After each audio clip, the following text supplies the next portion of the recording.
here's something, and this is something my father actually came up with. Hey, Dad, how's it going? No, you gotta be proud of yourself. But, One of the greatest gifts we give our parents. Yeah, I mean, I don't get to see my dad very often, but yeah, I don't get to see my dad very often, but he lives close to NRA, so he came down, and we've been kind of walking through the shed together. Let's talk about that. Sure. My parents have passed away, and one of the hardest things you'll ever do is bury your parents. Yeah. It's natural. It's a normal cycle of life, but it's hard. Yeah, and brings up a point. Survivor guilt is not PTSD. It's normal. That's good. You listening, guys? Survivor guilt is not PTSD. It's normal. Okay. I mourn for my parents 20 years later. Yeah. I probably never have a day that I don't miss my parents and wish they were still here. And that's survivor guilt. And we know when a human being steals, it's one thing when they die of natural causes, but when a human being steals that life away, it's a lot harder to live with. Sure. And so here you've got this incredible bond in combat. It really equates to the way we feel about our parents or our spouse. And you got somebody who's murdered that individual, who's killed that individual. Yeah. And that's survivor guilt. And it can spin out in a couple of different ways. But the key thing I want to mention to people is if you were to die and they were driving off, what do you want with them after you? Happiness and joy, the fullest, richest, best life. That's what you lived and fought and died to get them. Yeah. Now they're the one that does it. Yeah. You're driving off. What do they want for you? Yeah, the same thing. Yeah. And so we owe it to those who have laid their life down for us to live that full, rich life. It's cool.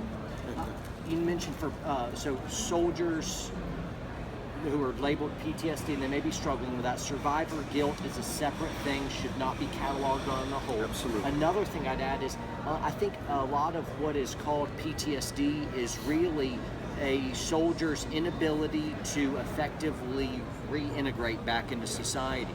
You move from a special fraternal bond where your identity was wrapped up in slaying enemy and stacking bodies, and now all of a sudden, since that became your identity, now that you're no longer doing that, you don't really have an identity and you're not able to really build one, and your friends don't understand you, and you don't know what you do for your source of employment. You're not passionate about it. You're not professional working amongst a close fraternal bond anymore. And so they lead to isolation, reflection before, and a lot of that I think is labeled PTSD. And if we just had a successful transition, a lot of the folks that are really debilitated from PTSD, which now we have this condition for, would be isolated. I just did a video with Kyle Lamb where we're talking about Warrior's Heart. And they're a cool transitory group, and they're all spun up on this. You know this, I know this, but I wanted to at least say it to them and have you weigh in if you disagreed with anything. Every warrior throughout history had to face that same dilemma. Understand that this whole dilemma coming from the band of brothers, coming home is universal for warriors. Okay. This is universal. Right. Nothing we can't handle. Right. What you said is right, but don't cop a pity party. Yeah. It is so easy in today's day and age to cop a pity party, but here's what we know. And I'll get you linked with these charts. That the two very best studies on PTSD tell us that 5% of our deployed troops contract PTSD. Among those who are in combat, just a little less than 8%. Two major studies, the best research so far, tells us that among those who are in combat, a little less than 8% contract PTSD. I keep running into veterans who think there's something wrong with them because there's nothing wrong with them. And I'll talk about that in my presentation I'll do. That's one of the things we're covering here. They think there's something wrong with them because there's nothing wrong with them. And the truth is the vast majority do not have a problem. They're stronger from the experience. A new greatest generation is coming on. That's great. Nietzsche said what doesn't kill us only makes us stronger. Yeah. And that's the name of a book I commend your attention, What Doesn't Kill Us. The New Science of Post-Traumatic Growth. The Bible said the same thing 2,000 years before Nietzsche. So in Romans chapter 5. So hold on, time out. But so if you went a little Freudian, how do you think I feel about Nietzsche? About what? Nietzsche. Who? How do you think I feel about Friedrich Nietzsche? Oh, Nietzsche. You know, but here's, I tell people Nietzsche, I tell them, hey, he stole that from the Bible. Yeah. In 2,000 Which years, he despised. 2,000 and I just years, thought the irony 2,000 years before Nietzsche, I just thought Romans the irony chapter was 5, good, the Bible said, we glory in tribulation. Yeah. But tribulation work of patience, patience experience, experience hope, and hope make it not ashamed. So I mentioned Nietzsche, and I say he flat stole that from the Bible. People go, oh, Nietzsche, it's ugly. It can't be right. The Bible says the same thing. It's like the when bad things can make us strong. It's like when Jesus quoted Abraham Lincoln that a house divided against itself cannot stand. That's true. I had no idea he knew who Abraham Lincoln was. He knew That's everything amazing. coming, everything will be. We live in amazing times, and there really is the media creating this pity party. Yeah. The suicide rate. Yeah. You've heard 22 veterans a day take their life. Yes. Best we can tell, that's accurate. You got to extrapolate an awful lot of data. Probably a pretty good estimate. But did you know, and one's too many, and suicide's up across whole society. Sure. And a major factor in suicide is sleep deprivation.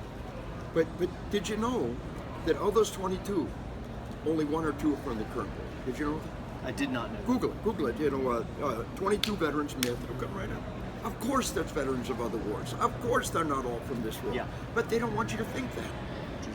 It's mostly those Vietnam vets, and we miss those Vietnam vets. Now, don't cop a pity party. I know, but still, most of the Vietnam vets are fine. But still, at the same time, of all the wars that dudes are still walking around from, I have a deep and special respect for Vietnam because it's one thing. First off, if the fighters of today, usually across the board, look back on the fighters of yesterday and say, you guys fought harder wars than what we did. And usually they'll have great mutual respect and they'll say, no, but they're wrong. Yeah. They fought harder wars. And nothing was ever so unpopular to have your heart ripped out when a nation does not support you while you're putting it on the line. And you really don't even have the clear, definitive, I am putting my life on the line for a cause that is worth dying for. And to really not have that, I can't imagine the devastating psychological toll that would take on More me. than that, if you want an example of how not to fight a war, Vietnam, individual replacement, could you possibly do something so stupid? No. You arrived as an individual, nobody trusted you, nobody wanted you. At the end of the year, when you're the one everybody depended on, you abandon your friends and you go back. They're spit on and condemned. So just understand that there's this myth that all the veterans of this war are suicidal. No, they're not. Did you talk about that in combat? In combat or in killing? Did you mention? You know that suicide dynamic? Yeah. It's really new. No, not that. It's the sociological structure. You mentioned Vietnam and said that was a terrible idea. There's a whole chapter on killing. Okay, it was on him killing. Vietnam. Great.